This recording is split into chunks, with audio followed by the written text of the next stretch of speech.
और हमारे बीच में अभी महन भीष्म जी बैठे हैं जिनकी चर्चा हो रही थी, उन्होंने संवेदना पर भी बहुत अच्छा लिखा है। पदलोभी संपादक कैसे, मैं उनकी बस बात को अपनी बात में कह रही हूँ कि पदलोभी संपादक कैसे करता दर्द पुरस्कृत मेरा। मैंने जो कुछ गाया था वो करुणा थी, श्रृंगार नहीं था, इसीलिए बदनाम हो गए जगह जगह मेरे आंसू। मैं उनका हो गया कि जिनका कोई पहरेदार नहीं था, मैं उनका हो गया कि जिनका कोई पहरेदार नहीं था। तो अभी नाटक पूरी तरह से समापन की ओर है और मैं चाहती हूँ कि अगले महन भीष्म जी आए और वो अपने 2 शब्द कहें और साथ में ही इस कार्यक्रम के स्थगन की घोषणा भी करें।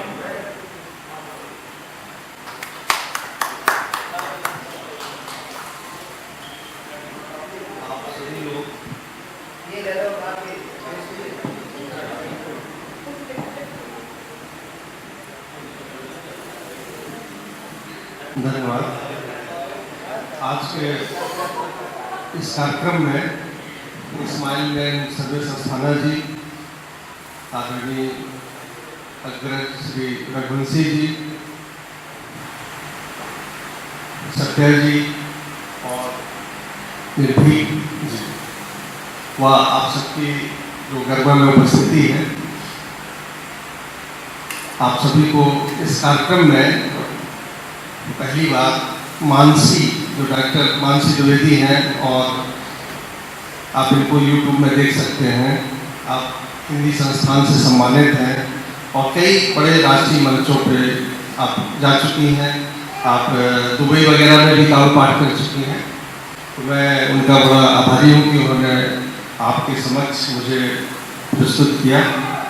और मैं एक गद्य का लेखक हूँ, कहानी और उपन्यास लिखना मेरा कर्म है, पर कोई भी कहानीकार या उपन्यासकार कहीं ना कहीं गुनगुनाता है और शुरुआत भी उसकी कुछ पंक्तियों से ही होती है।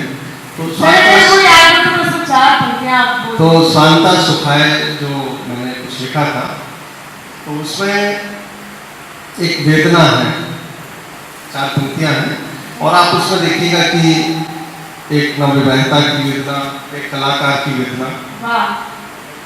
प्रथम मिलन की रात, प्रथम मिलन की रात किसी का पिया रूठ जाए, सजी महफिल में वीणा का कोई तार टूट जाए। प्रथम मिलन की रात किसी का पिया रूठ जाए, सजी महफिल में वीणा का कोई तार टूट जाए। बोलो बोलो कौन वेदना से परिचित होगा उसकी, कच्चा घड़ा एक हो घर में वही टूट जाए। मैं निर्भीक जो हमारे वीर रस के कवि हैं, एक लंबी सी कुछ पंक्तियां हैं, पर आखिर की 4 पंक्तियां मैं सुना के अपनी बात समाप्त करूंगा। एक सैनिक जो सीमाओं पर है, उसका शीर्षक ही है, सीमाओं पर तैनात सिपाही एक है किंतु साथ में उसके सारा देश है। सोचता हूँ जिस दिन मैं घर से चला था, इस रूप का टीका किया था माँ ने और कसम गीता की दिलाई थी। सौगंध दी थी कि बेटे सर कटाना पर पाँव पीछे न रखना। पिता जो विदा की उस क्षणों पर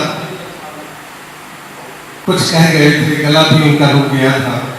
बोले थे बेटे इस देश का,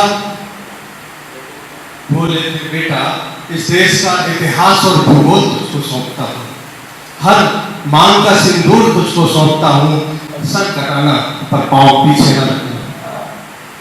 उसको अपनी स्मृति, अपनी पत्नी की स्मृति हुई, तभी दरवाजों की जो दरवाजों की जो दरीचे होते हैं, जो सांस होती है, अब तो दरवाजे कम प्लाईवुड के होते हैं, हाँ, तभी दरवाजे की उन दरीचों से कुछ सिसकियां मैंने सुनी थी, कुछ हिलकियां मैंने सुनी थी।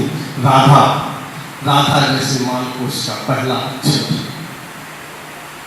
बहन जिसकी गहरी नीली झील सी आंखें भैया कहकर लिपट गई थी। और अंत में कविता लंबी है पर अंत मुझे याद है अच्छे से, क्योंकि जब भी मैं बाहर जाता था वो स्थिति आती थी। और जब भी कोई बेटा बाहर जाता है तो उसके परिवार के लोग किस तरह से विदा देते हैं। फिर ये एक सैनिक की बात है, विदा के वो क्षण उभरे थे। लाल बाहर जा रहा है, पूत बाहर जा रहा है, लाल बाहर जा रहा है, पूत बाहर जा रहा है। कुछ अमंगल घट न जाए, कुछ अमंगल घट न जाए, विदा दूषित हो न जाए, इसलिए सब हंस दिए थे। मैं अकेला रो दिया था, मैं अकेला रो दिया था। धन्यवाद।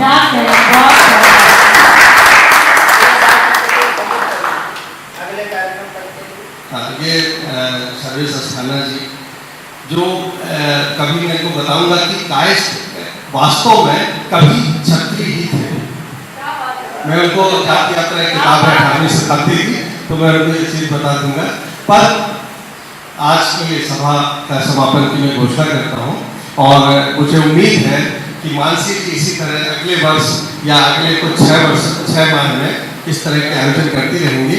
और मैं सत्या जी का भी बहुत आभारी हूँ और आप सबका बहुत आभारी हूँ कि आपने जो पूरा एक सागर है यहाँ का ओमेगा का, उसमें से जो गागर की तरह यहाँ पे आप इकट्ठे हुए हैं, तो वो एक क्रीम हमेशा इतनी कम ही होती है, जो ऊपरी लेयर होती है वो हमेशा क्रीम ही होती है। तो आप सब जो बुद्धिजीवी वर्ग यहाँ पर उपस्थित हैं, बहुत बहुत आभार, बहुत बहुत धन्यवाद। और फिर मिलेंगे कभी इसी ओमेगा में और इसी क्लब में। धन्यवाद।